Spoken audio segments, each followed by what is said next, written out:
Millie Craig has been a fire and ambulance dispatcher for 9 years in the small town of Kingwood, Texas.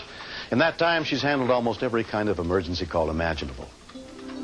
On July 1st, 1989, for the first time, Millie handled a dispatcher's worst nightmare. I was working the morning shift, the Saturday of the 4th of July weekend, and like most Saturdays, the first half of the shift was extremely slow. At her home a mile away, Millie's son David was visiting from out of town with his fiancée, Cynthia Damel. I get up, go outside, and Dad normally cuts the front yard first, but he'd cut the back. So he came over and sat down, so we were sitting in lawn chairs, and then Cynthia came outside. So we're just talking about whatever, my new job, or Cynthia might get married or something. I mean, there was so much happening, we couldn't help but be excited about it. I wasn't really looking at him, I was kind of in thought. And I heard his glass of water drop, and he went into what I explained as a series of seizures. Ovie Craig's heart had stopped beating. Dan? Millie was the only dispatcher on duty that morning. Okay, yes, dispatch? Mrs. Craig. Mrs. Craig, is something. David. He's having a stroke or a heart attack or something. Oh, okay. Okay, all right, goodbye. Mike, you got a call. It's at my house. She had to remain at her post. At the very end of the phone call, the personal emotion started to hit me. I think my heart probably dropped into my stomach. Cross Street Fairwood Village Drive. We need another dispatch at the station immediately. I couldn't leave until another dispatcher showed up. We have 36,000 people out here. Somebody else could have had a problem. Kathy Splendido and her husband had just finished breakfast when Millie's call of a possible cardiac arrest came over their pagers. There was an intensity in her voice that I had never heard before in 9 years. And I thought, it's somebody we know. My heart was going a mile a minute because it takes a really gutsy person to stand ground when she knows that her husband is home, maybe dying. I had to know if he had a pulse or not, because if you're going to do CPR, then you better need it. It's very, very dangerous to do CPR on someone whose heart's going, because you can just stop it doing CPR. I mean, you're compressing the heart against the backbone. It's time, and you know it's time, and you lean over, and you're fixing to do CPR on a human being, and he felt cold, and he had all the signs. The eyes were way back in his head, turning purple, and his muscles were still contracted. I mean, but they don't tell you about all that. They don't tell you that it's going to be rough on you.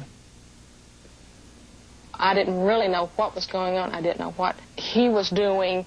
I didn't know how serious it was, but I knew it was serious from David's tone of voice when he was yelling into the phone. It was beginning to sink into me that he may be dead. And, there was nothing I could do. David did the CPR, and I was just standing there watching, and it was weird because you could see Mr. Craig, the violent motions had stopped. He lay very still, and at that moment, I got the vision of him in a coffin, and it really scared me. Paramedics Neil Botting and Mike Lagudas had been at the station when Millie got the call. Normally, you don't treat one cardiac any different than you do another, but the situation with this one being the person that I knew, there were a lot of things going through my mind. Were we going to be able to reverse the problem and bring him back? And the other thing that was going through my mind is what if we didn't? Upon arrival at the back of the house, we found David performing CPR on his dad, and we quickly reassessed Mr. Craig's vital signs and determined that he did not have a pulse and he was not breathing. I raced up to the station and went in and said something sweet like, "Millie, go home." And she left. And then I sat down at the console and dispatched the location once more. Mike Lagudas was the paramedic on duty. When he heard my voice as opposed to Millie's voice, then and only then did he announce that CPR was in progress, because he didn't want to say that while she was sitting at the console. CPR in progress. CPR in progress. We continued CPR until we set up our defibrillator. Upon taking the reading through the paddles, we determined that Mr. Craig was in ventricular fibrillation and delivered a shock of 200 joules, which is the minimum starting delivery for an adult who's in cardiac arrest. I had the big fear that he wasn't going to make it, and I didn't quite know how I was going to deal with that with respect to Millie being such a close friend, her husband being such a close friend, and being able to tell her this. He went out of defibrillation, and he went into a very slow idioventricular rhythm, and it did not generate a pulse. So CPR was resumed while we got set to start an intravenous line and start to administer some cardiac drugs. It had been more than 5 minutes since Ovi's heart had stopped beating. We, at that point, saw what was a treatable rhythm with additional CPR and medications. So things were looking up at that point. When I walked up the drive, David was walking down the drive to meet me and said something like, "You don't want to go up there." And I said, "Yes, I thought that I did." Say 1, 2, 3, let's go up. Okay. I'm not sure at what point I realized that they had shocked his chest, and I don't know at what point I knew that they had done CPR. Now let's go ahead and elevate it. And he was sort of looking around, and his eyes were all red, bloodshot. And I spoke to him, and he sort of looked at me, but I knew he didn't see me. 11 minutes after his devastating heart attack, O.V. was fully conscious. He just woke up. That's a hard concept for me, because Cynthia and I witnessed the brutal part of it. I mean, watching a human being fight for life. And his heart stopped. He went to the hospital. They did the heart catheterization. He's laying in the hospital. That's nothing. Looking at his eyes and not seeing anybody looking back is the part that they don't ever tell you about.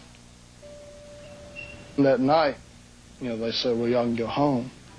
And I said, "Well, I can't." So I spent the night. Here I'd saved his life. I knew it. The doctors had told me. But I knew it.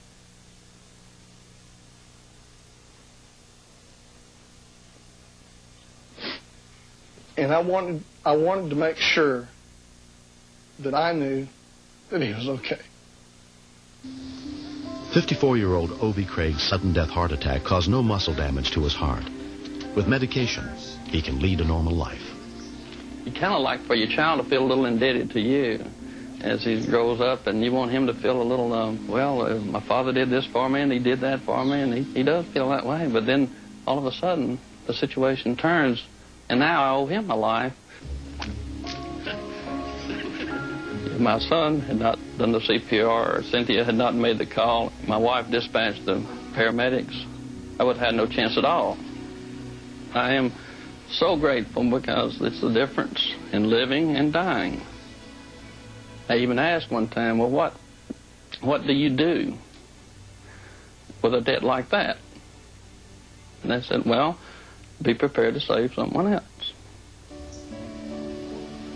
If somebody asks me, why would I take CPR? I'd say, well, you got a really easy choice.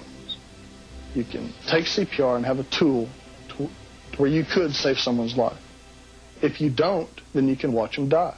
I mean, you can just sit there and sob with them and you're sincere and you're really sorry, but they're going to lay there and they're going to die. If David hadn't been home, I would have come home and found O.V. dead in the afternoon, because he was clinically dead. It puts it all in perspective for you. I mean, I gave my dad a hug, whenever I'd come home anyway. But now I give him a hug.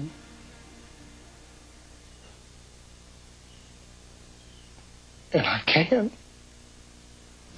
If you are interested in learning CPR, contact the nearest chapter of the American Red Cross.